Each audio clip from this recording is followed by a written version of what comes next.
Bonjour à tous et bienvenue sur OP Store. Cette semaine, on vous présente une nouveauté qui vient d'apparaître sur notre site internet. C'est une réplique AEG de chez GG Armement et il s'agit du modèle SGR 556.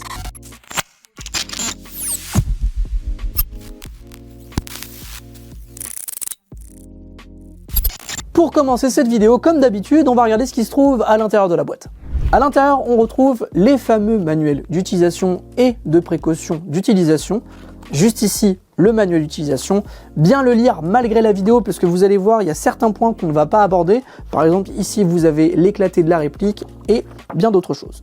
Vous avez aussi le petit manuel au niveau des précautions à avoir, un autre ici non traduit, et vous avez le petit catalogue de chez GG Armement.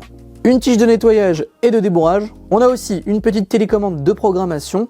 Alors on va y revenir tout à l'heure parce que c'est un des gros points importants sur cette réplique. Un chargeur mid-cap 120 billes. Et bien sûr, pour finir, la réplique. Maintenant qu'on a fini avec ce qu'il y avait à l'intérieur de la boîte de la réplique, on va se concentrer sur celle-ci et on va surtout observer les principales caractéristiques. Au niveau des matériaux utilisés pour la conception de cette réplique, on retrouve principalement de l'aluminium ainsi que quelques parties en polymère comme la poignée pistolet, la crosse et le chargeur. Côté dimension, on a une longueur totale de 79 cm en crosse repliée et 88 cm en crosse étendue. Et cette réplique fait un poids total de 3 kg. Côté accessoirisation de cette réplique, vous allez être servi, puisque sur la partie haute de cette réplique, on retrouve un très long rail Picatinny avec deux organes de visée mécaniques en flip-up qui sont vendus avec la réplique.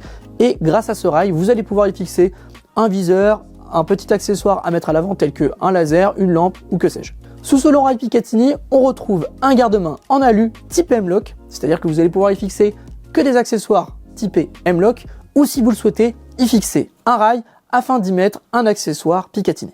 Derrière les fixations M-Lock, on retrouve de part et d'autre de la réplique un point QD afin d'y fixer un point d'attache pour une sangle et ainsi passer cette réplique de 1 point en 2 points.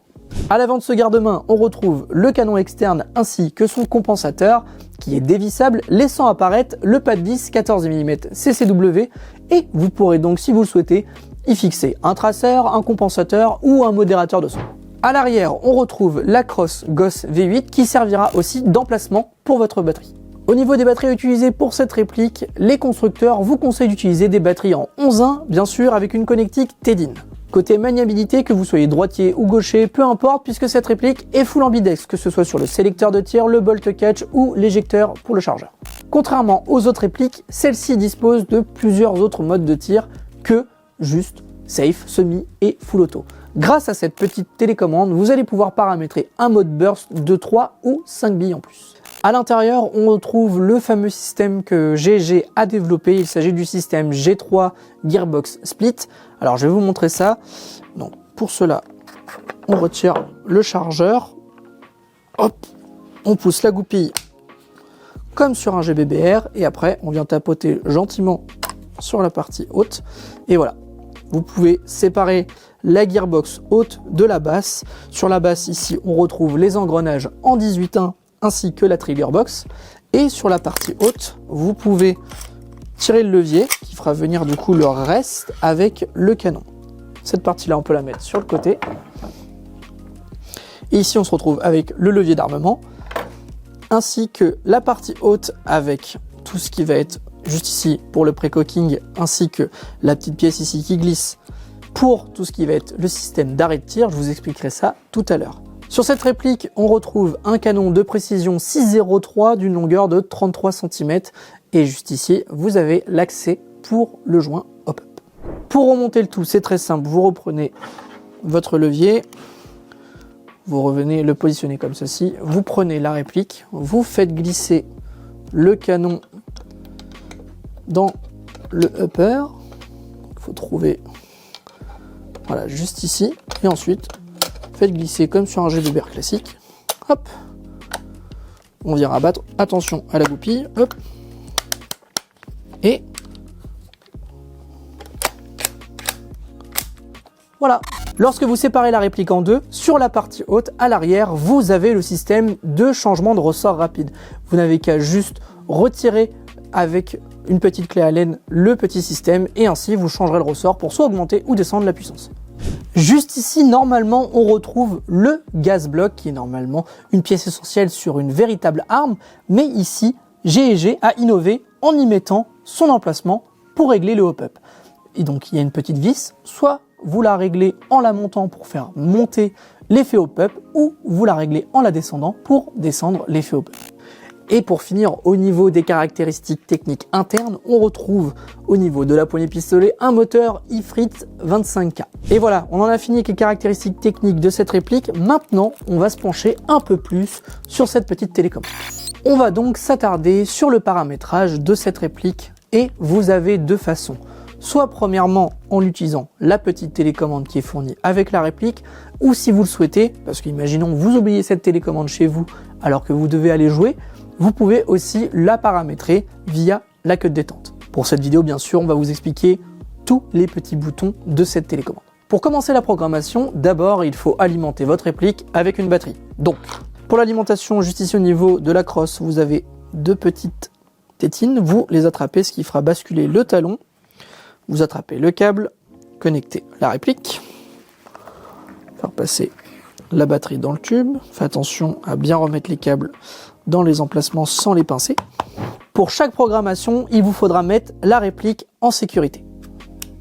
Donc, sur la partie haute et les deux boutons du haut, vous avez deux boutons qui sont importants. Juste ici, on retrouve le bouton qui permettra d'activer ou désactiver l'arrêt de tir. Je vous montre. Donc, lorsqu'on prend la réplique en sortie de boîte, vous avez vu que l'arrêt de tir n'est pas activé. Par contre, si vous appuyez sur le petit bouton arrêt de tir, vous entendez un bip. Et maintenant, lorsque je vais effectuer le tir et qu'imaginons je n'ai plus rien dans le chargeur, comme ici, vous voyez que rien ne se passe. Par contre, si normalement je change le chargeur, je reprends un chargeur neuf et que je rappuie sur le bolt catch, la réplique va de nouveau tirer. Bien sûr, vous avez le mode arrêt de tir, mais il ne sera pas compatible avec tous les chargeurs. Bien sûr, votre chargeur devra être compatible avec ce mode. De l'autre côté de la télécommande, on retrouve le petit bouton reset qui vous sera utile si, imaginons, vous souhaitez restaurer tous les paramètres d'usine de la réplique. Sur le premier bloc grisé, on retrouve tous les boutons appartenant au réglage des modes de tir. Vous avez le bouton semi, auto 3 et 5, je vais vous montrer à quoi ils correspondent. Imaginons vous souhaitez passer votre réplique uniquement en mode semi-automatique. Je vous montre. Voilà, semi, et si je le passe ici, mode full. On est d'accord. Maintenant, ce que je voudrais, c'est passer uniquement la réplique en semi-automatique. Pour ça, vous la mettez en sécurité, vous appuyez sur le bouton semi, et comme par magie, la réplique ne fera que du semi, même en mode full auto. Et ça, même chose pour tous les autres boutons. Si vous appuyez sur le mode auto, la réplique sur le sélecteur auto fera forcément du full auto. Juste après, vous avez les boutons 3 et 5. Ils correspondent au mode burst, 3 billes ou 5 billes. Même chose, si vous appuyez dessus, vous entendez 3 bips pour indiquer que la réplique est en mode burst de 3 billes. Et si vous la passez sur le mode full auto, elle fera un burst de 3 billes. Même chose pour le mode 5 billes. Ensuite, sur le second bloc, vous avez tous les réglages pour régler la course de la queue de détente. Donc, lorsqu'elle est d'usine, la course de la queue de détente est en version courte. Je vous montre, le déclenchement est vraiment très court. Ensuite, vous pouvez la passer sur le mode 2, qui augmentera la course et le déclenchement de la queue de détente. Vous voyez, on est plus sur le milieu de la queue de détente. Et bien sûr, vous avez le dernier mode, donc le troisième mode, où il faudra vraiment chercher très très loin le déclenchement.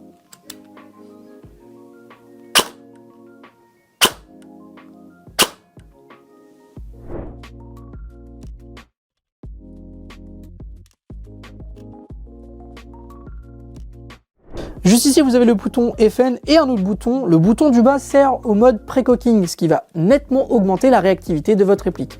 Pour cela, vous devez appuyer sur FN et le bouton pré-cocking. Le premier bip correspondait au mode FN et le second au mode pré-cocking. Donc le pré-cocking, je vous l'ai expliqué, ça va nettement augmenter la réactivité de votre réplique.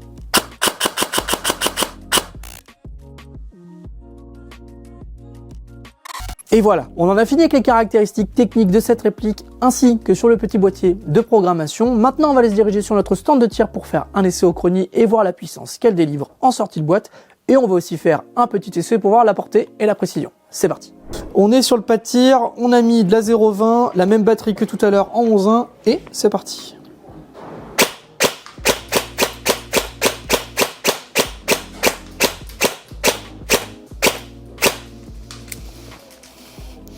Alors, au niveau des puissances, on est sur du 1,13, on descend à un moment à 0,77, moi je pense que c'est ni plus ni moins le chronique qui a eu un petit souci, mais voilà, après on remonte à 1,12, non là c'est des puissances qui sont très correctes pour pouvoir jouer sur tous les terrains.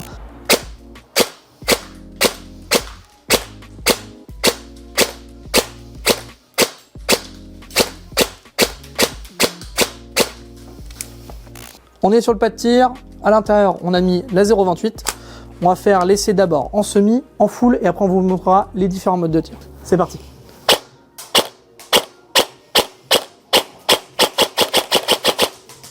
Ça c'était le semi. Très bonne réactivité, voilà, on a porté une précision qui est très correcte. Et maintenant on va faire un petit full. Maintenant on la passe en safe, on prend la petite télécommande, on met le burst, et c'est parti, burst de 3 billes.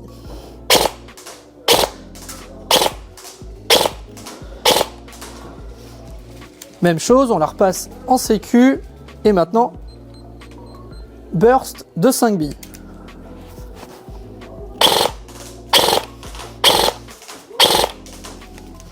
Petit semi. On la passe, et maintenant ce qu'on va faire, c'est qu'on va activer le pré-cocking. Hop, on se met en semi, et voilà.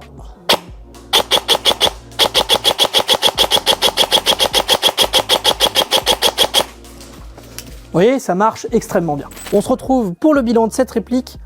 Comme à son habitude, GSG a pour but de créer des innovations et encore une fois, on est servi.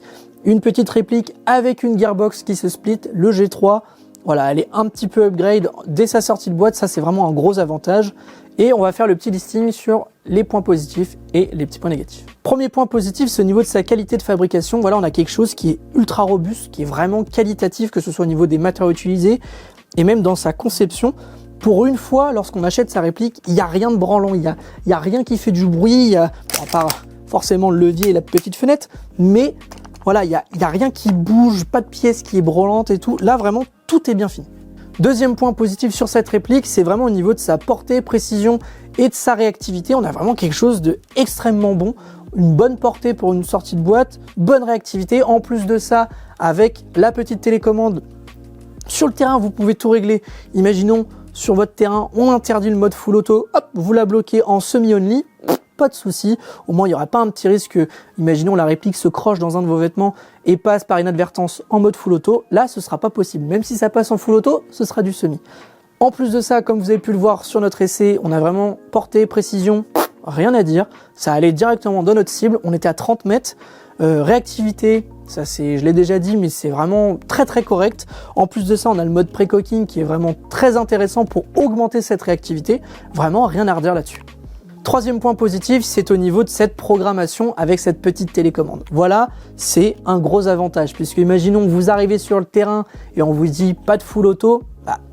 Ça a déjà arrivé que lorsque vous jouiez, votre sélecteur se croche dans un de vos vêtements ou dans le gilet et par inadvertance il passe en mode full auto, là ça ne sera pas possible. Vous appuyez sur le petit bouton semi-only, la réplique est en semi partout.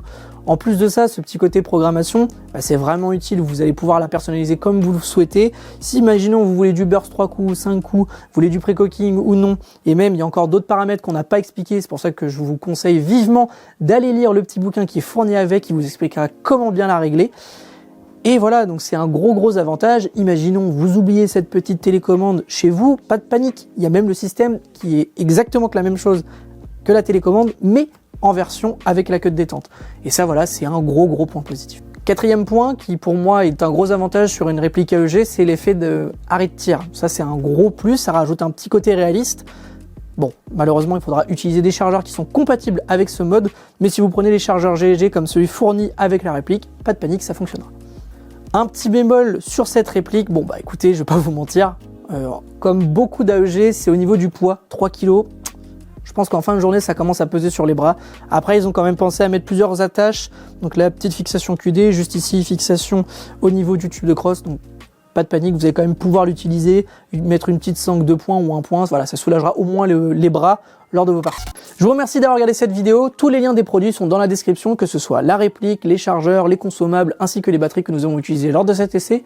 Je vous invite à vous abonner, laisser un petit pouce bleu et un commentaire si vous avez des questions sur cette réplique ou sur des articles qui sont disponibles sur notre site internet. Je vous invite aussi à nous suivre sur nos différents réseaux sociaux, que ce soit Instagram et Facebook. C'était Arthur, et moi je vous dis à très vite sur opstore.fr.